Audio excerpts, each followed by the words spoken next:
अस्सलाम वालेकुम जी। आज एक बड़ा इंपॉर्टेंट टॉपिक है जिसके ऊपर बात करेंगे, वो है बच्चों की जो डेवलपमेंट है वो कैसे होती है, बच्चे की दिमाग की नशोनुमा, जिस्मानी नशोनुमा वो कैसे होती है, कब बच्चा बैठता है, कब चलता है, कब बोलता है, कब बच्चे में बाकी माइलस्टोन्स अचीव होते हैं। तो एक जो न्यूबॉर्न बच्चा होता है पैदाइश के बाद वो आपकी बात सुनता है लेकिन आई कांटेक्ट बाज़ औक़ात नहीं करता। ये जो आई कांटेक्ट का अमल स्टार्ट होता है ये शुरू के 3 महीने में स्टार्ट होता है। 3 महीने के बच्चे को आपकी आई कांटेक्ट करनी चाहिए, आपकी बात सुन के उसको स्माइल देना चाहिए और आपकी बात के ऊपर देखना चाहिए, कोई शोर हो किसी चीज़ के ऊपर रिस्पॉन्स करना चाहिए। 4 से 6 महीने का जो बच्चा होता है उसको गर्दन संभालनी चाहिए खुद से। नॉर्मली आप न्यूबॉर्न बच्चा देखते हैं, जब उसको आप उठाते हैं तो गर्दन इस साइड पर गिर जाती है, ऐसे गिर जाती है। तो 4 से 6 महीने की उम्र में ये जो नेक होल्डिंग का प्रोसेस है, गर्दन संभालने का प्रोसेस, ये स्टार्ट हो जाता है। अगर वो 1-2 महीने लेट है तो उससे कोई फ़र्क नहीं पड़ता, लेकिन 4-6 महीने में गर्दन संभाल लेनी चाहिए बच्चे को।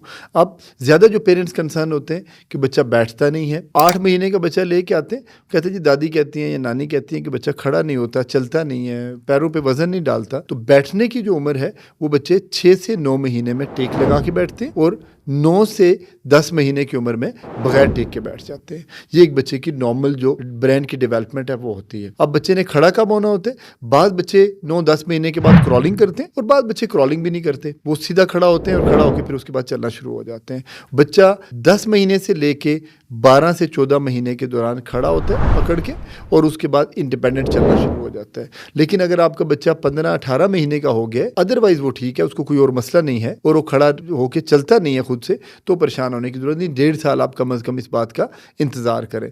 और अगर आपका बच्चा 1.5 साल का हो जाता है और उसके साथ वो चलता नहीं है 1.5 साल की उम्र में, तो फिर आपको डॉक्टर को दिखाने की ज़रूरत है। या जो बाकी हमने माइलस्टोन्स आपको बताए हैं वो अचीव नहीं करता, तो फिर आपको डॉक्टर को दिखाने की ज़रूरत है। तो ये बच्चे के नॉर्मल माइलस्टोन्स होते हैं। अब 6 महीने के बाद बच्चे सोशल स्माइल देना शुरू कर देते हैं, चीज़ें पकड़ना शुरू हो जाते हैं। और अगर आपका बच्चा सोशल स्माइल नहीं देता, कोई चीज़ पकड़ता नहीं है, तो फिर आपको परेशान होने की ज़रूरत है। कुछ बच्चों में टांगों के पट्ठों का मसला होता है, पैदाइशी रीढ़ की हड्डी का मसला होता है। वो बच्चे साल 1.5 साल के भी हो जाते हैं तो अपनी टांगों पे वज़न नहीं डालते, वज़न डाल के खड़े होते हैं लेकिन वो चलने के काबिल नहीं होते। ठीक है, तो उन बच्चों को फिर बाज़ औक़ात कुछ पट्ठों की बीमारियाँ होती हैं, उसके लिए देखने की ज़रूरत है। तो कोशिश करें उसके लिए टेस्ट ना कराएं, आप अपने बच्चों के डॉक्टर को विज़िट करें, ये वो डिसाइड करेगा कि किस बच्चे में क्या मसाइल हैं।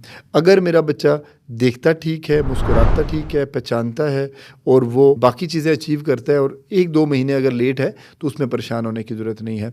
अब जो बोलने का अमल है, सिंगल वर्ड बच्चा 1 साल के बाद बोलना शुरू हो जाता है और ये जो 2 वर्ड्स है वो 1.5 से 2 साल में बोलना शुरू हो जाता है। और 2 से 2.5 साल की उम्र में आपके बच्चे की जो वर्ड्स की वोकैबुलरी है वो 20 से 50 वर्ड्स की होनी चाहिए। उसको 20-50 वर्ड्स बोलने चाहिए और छोटे छोटे जुमले बोलने चाहिए। लेकिन अगर वो अदरवाइज नॉर्मल बिहेव करता है, जुमले नहीं भी बनाता, तो आप 2.5 साल तक वेट करें। 2.5 साल का बच्चा अगर सिंगल वर्ड बोलता है और वो जुमले नहीं बनाता, तो फिर अपने फिजिशियन को दिखाएं। बाज़ औक़ात बच्चों में ज़बान के नीचे तंदवे होते हैं, उनको दिखाने की ज़रूरत होती है और बाज़ औक़ात बच्चों में स्पीच के प्रॉब्लम्स होते हैं। अब जो स्पीच के प्रॉब्लम्स होते हैं इसके लिए बच्चों को बाज़ औक़ात स्पीच थेरेपी की ज़रूरत होती है, इसके लिए दवाइयों की और इन चीज़ों की ज़रूरत नहीं होती। तो ये बच्चे के नॉर्मल माइलस्टोन्स हैं, इनको आप फॉलो करें।